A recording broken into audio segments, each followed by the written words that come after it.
Hello everybody and welcome. In this video I'm going to show you how to pair your Earbuds EARFUN Air 2 with your Android device.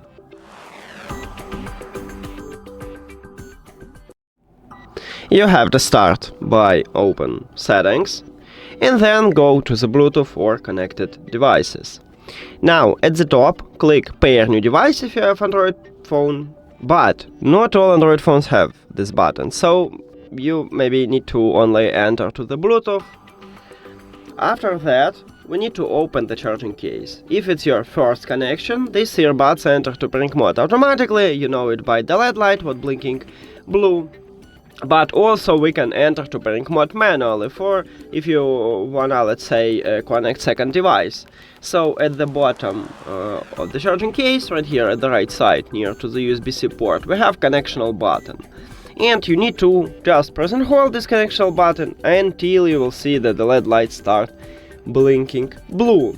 And after that, you will see your earbuds at the device list, and now you need to tap on them. After that, click Pair. And that's it. Did we have connection? Yes, we have. Thank you for watching this video. If you found it helpful, please consider subscribing to channel and leave the like on the video. See you later!